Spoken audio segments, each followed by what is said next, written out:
नमस्कार, ये आकाशवाणी चंडीगढ़ है। अब आप लतिका से प्रादेशिक समाचार सुनिए। राष्ट्रपति द्रौपदी मुर्मू, उपराष्ट्रपति जगदीप धनखड़, प्रधानमंत्री नरेंद्र मोदी ने रतन टाटा की मृत्यु पर शोक व्यक्त किया है।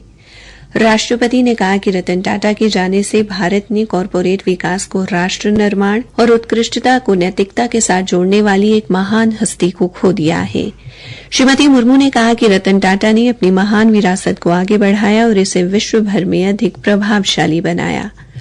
उन्होंने कहा कि रतन टाटा ने व्यवसायियों और युवा विद्यार्थियों को समान रूप से प्रेरित किया।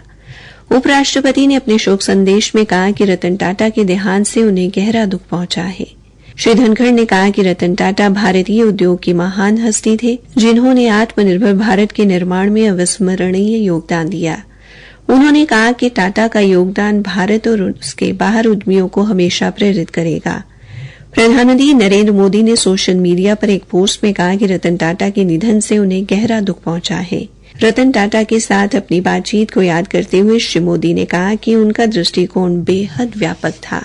प्रधानमंत्री ने कहा कि रतन टाटा को कुछ बड़ा करने और समाज को लौटाने में गहरी रुचि थी। प्रधानमंत्री ने कहा कि रतन टाटा ने शिक्षा, स्वास्थ्य देखभाल, स्वच्छता और मवेशी कल्याण जैसे प्रमुख क्षेत्रों में अग्रणी भूमिका निभाई।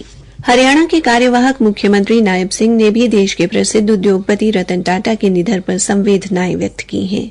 श्री नायब सिंह ने कहा कि उनके देहांत का समाचार दुखद एवं पीड़ादायक है। वे स्वयं उनके जाने से व्यथित हैं। उन्होंने कहा कि रतन टाटा ने विदेश में भी भारत को उद्योग जगत में एक खास पहचान दिलाई। भारत को विकास के पथ पर आगे बढ़ाने और स्वास्थ्य एवं जनसेवा के क्षेत्र में अभूतपूर्व योगदान के लिए उन्हें सदैव याद किया जाएगा। कार्यवाहक मुख्यमंत्री ने ईश्वर से उनकी आत्मा की शांति के लिए भी प्रार्थना की। हरियाणा में भारतीय जनता पार्टी के प्रदेशाध्यक्ष मोहन लाल बड़ौली ने कहा कि राज्य सरकार के गठन का फैसला दशहरे के बाद लिया जाएगा।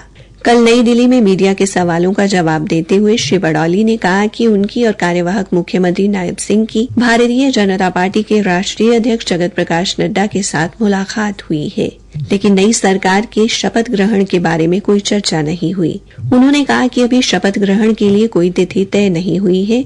जैसे ही तारीख तय होगी, मीडिया को सूचित किया जाएगा।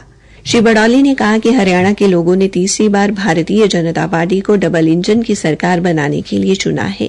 नई सरकार उनकी आकांक्षाओं पर खरी उतरेगी। हरियाणा के मुख्य निर्वाचन अधिकारी पंकज अग्रवाल ने कल चंडीगढ़ स्थित हरियाणा राजभवन में राज्यपाल बंडारू दत्तात्रेय को हरियाणा की नई विधानसभा के विधिवत गठन के लिए विधायकों की सूची सौंपी। मुख्य निर्वाचन अधिकारी पंकज अग्रवाल के साथ अतिरिक्त मुख्य निर्वाचन अधिकारी श्रीमती हेमा शर्मा और श्री प्रशांत पवार, निर्वाचन आयोग के प्रधान सचिव श्री जोशी, सचिव केपी सिंह, अनुभाग अधिकारी महेंद्र डोगरा और हरियाणा निर्वाचन कार्यालय के संपर्क अधिकारी राकेश कालड़ा उपस्थित रहे। इस अवसर पर राज्यपाल के सचिव अतुल द्विवेदी भी उपस्थित रहे। दुनिया भर में आज विश्व मानसिक स्वास्थ्य दिवस मनाया जा रहा है। ये दिन मानसिक स्वास्थ्य संबंधी मुद्दों के बारे में जागरूकता फैलाने और दुनिया भर में मानसिक स्वास्थ्य से जुड़ी सेवाओं को बढ़ावा देने के प्रयासों को सुदृढ़ करने के लिए मनाया जाता है। इस वर्ष मानसिक स्वास्थ्य दिवस का विषय कार्यस्थल पर मानसिक स्वास्थ्य रखा गया है, जिसका उद्देश्य कार्यस्थल पर मानसिक स्वास्थ्य के प्रति जागरूकता फैलाना, इससे जुड़े खतरों का निपटान और जरूरतमंदों को सहायता प्रदान करना जैसे उपायों की दिशा में एकीकृत कार्य के महत्व को रेखांकित करना है। हरियाणा के कई जिलों में डेंगू अपने पैर पसार रहा है। कैथर जिले में डेंगू के मरीजों की संख्या बढ़कर 8 हो गई है। रेलवे स्टेशन के नजदीक रेलवे कॉलोनी में एक और मामला मिला है।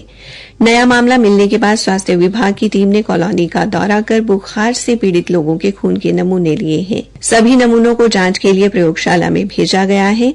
स्वास्थ्य विभाग के उप civil surgeon doctor Neeraj Mangla ने कहा कि डेंगू व चिकनगुनिया को लेकर विभाग सतर्क है। इसी के साथ ये समाचार बुलेटिन समाप्त हुआ।